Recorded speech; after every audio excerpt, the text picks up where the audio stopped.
Tonight we are going to read A Cricket's Carol. And here with me tonight I have two special guests. Y'all tell them y'all's name. I'm Peyton. I'm Harper. And they have their own YouTube channel too. How cool is that? Okay. Many long years ago and very far away, there lived a poor young orphan boy named Little Toby Gray. At night he slept in alleyways. By day he roamed the street, searching for a crust of bread or just a bite to eat. That's sad, huh? Mm-hmm.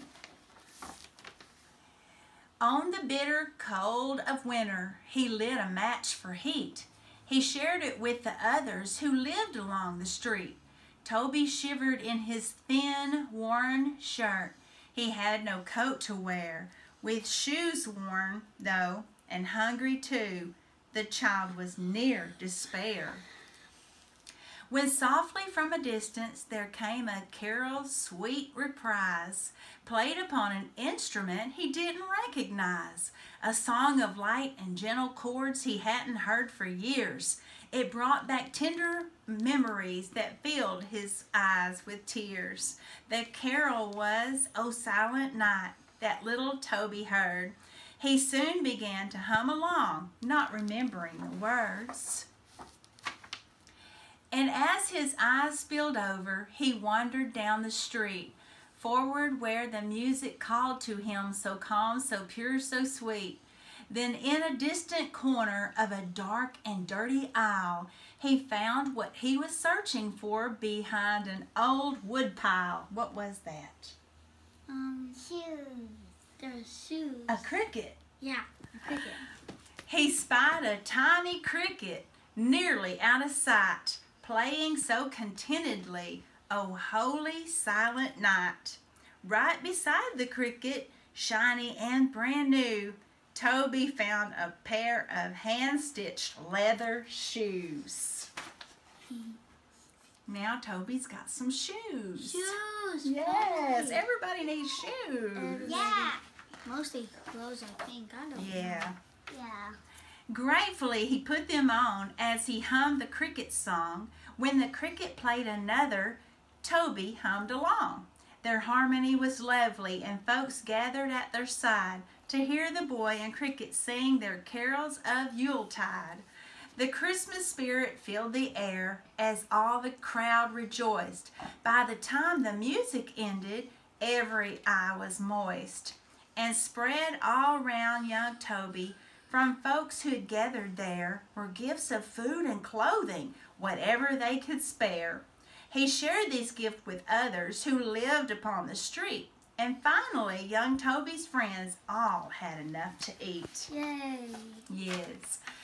When dawn broke that next morning, a cold wind whipped through the town. Toby huddled in a doorway as wet snow flew all around. Then once again he heard a song, a carol, dear and mild, played by his friend the cricket, about Mary and her child. He searched the streets and found him, then felt a warming glow as he watched the happy cricket chirping carols in the snow. Hanging right above him on a peg stuck in the wall was a slightly tattered woolen coat, not a bit too small. Toby thanked his tiny friend for the cricket, and his carols offered comfort once again. See, he got him a coat. That cricket was good to him, huh? Yeah. So Toby donned the snuggly coat against the bitter cold and hummed and sang those Christmas songs from very long ago. And then again, like the day before, a small crowd gathered near to hear Toby and his new friends singing, "Upon a midnight clear." Kind gifts of food and clothing, what is that word right there? Clothing. Meant more to him than gold, and once again he shared them with the poor and sick and old. Soon the duet traveled far from noisy city throngs to entertain the country folk with heartfelt Christmas songs. Once in a cozy bakery, fragrant with cakes and bread, Toby sang with Cricket, and all the hungry were fed. Is that where we stopped? Huh? Is that where we stopped? Oh. Let's see. Where? Right here? Mm-hmm. Oh. No, we didn't. I think. Sure? What do you think? Oh, this one. Oh, okay. Next, upon a farmer's fence sat Cricket and the boy, singing a goodwill toward men in peace and love and joy. The farmer loaded baskets with pumpkin, squash, and more, and gave them to young Toby to take back to the poor. They soon grew strong and healthy from the gifts that folks would give, which made the town a better place for everyone to live.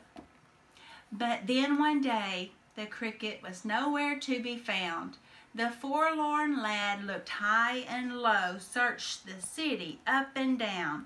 He wandered through the city streets more lonely than before, with fear that he might never see his Cricket anymore. Then far off in the distance, with a sound so clear and pure, came a melody of Christmas. The Cricket, he was sure. He raced down the lane and up a hill, then came to a quick stop at a gleaming snow-white building with a steeple on the top. Where was that, you think? That's, where we had her baby. Like a church. Yeah. It would be a steeple on a church. Toby found the building filled with folks and watched a holy play. There were donkeys, sheep, and 3 wise men, and a baby and some hay. Who was that baby? Jesus. Jesus. Candles glowing softly, the room was hushed in awe. Toby bowed his head and whispered thanks for all he saw. Then quietly, sweet singing started. Carols Toby knew. Oh, little town of Bethlehem, and Merry Christmas too. Oh. Mary. We wish you a Merry Christmas. We wish you a Merry Christmas. We wish you a Merry Christmas and a Happy New Year. Then up in front he saw him, the Cricket, black and small, sitting near the manger with the donkey, sheep, and all. Toby knew that this was where his little Cricket stayed, in this church, up on the hillside, in the quiet village glade. This must have been how the Cricket learned the carols that he knew. He learned them while he listened from his home beneath the pew. It made young Toby happy that his Cricket had a home, and glad to know his friends would not spend Christmas Eve alone. He closed his eyes and made a wish for every girl and boy, that hearts be filled with happiness, glad tidings, love, and joy. He thought of all the special gifts his Christmas friend had brought and gave thanks for all these blessings as the Christmas message taught. But still his heart was so heavy, he felt lost and all alone. What Toby yearned for most was a family and a home. Somehow the Cricket understood the orphan's misery. He knew that all young children need a loving family. He hopped down from the manger and continued down the aisle and jumped on Toby's shoulder, which made the dear boy smile. Later, when the folks outside had gathered round the tree, all holding hands and praying, singing songs of blessed peace, the world was cloaked in beauty, snowy hills rang out with song, and Toby soon began to feel perhaps he could belong. Then Cricket jumped from Toby's shoulder, hopping merrily away. Toby followed at a distance while his Cricket led the way. There was confidence in Cricket's stride. He had a well-thought plan. But who can tell how Crickets think? Only other Crickets can. Yeah.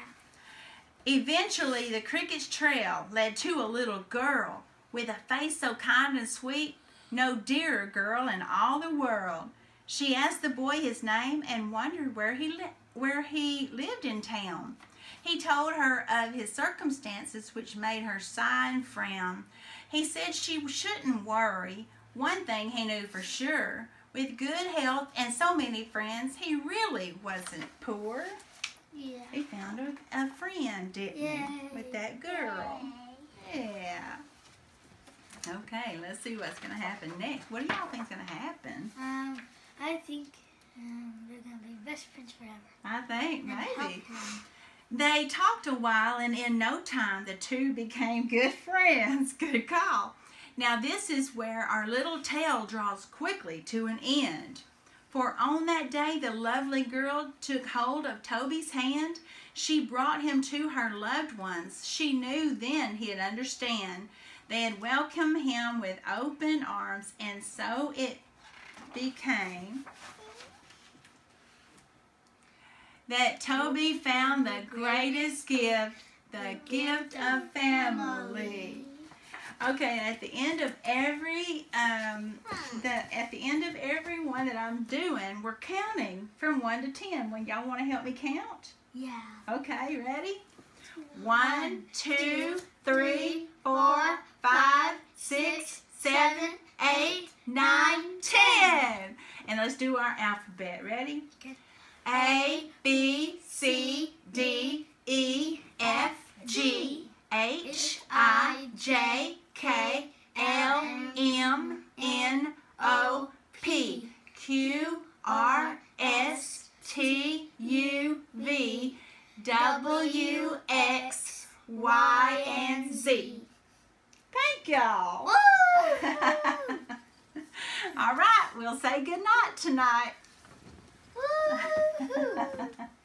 Merry Christmas! Merry Christmas!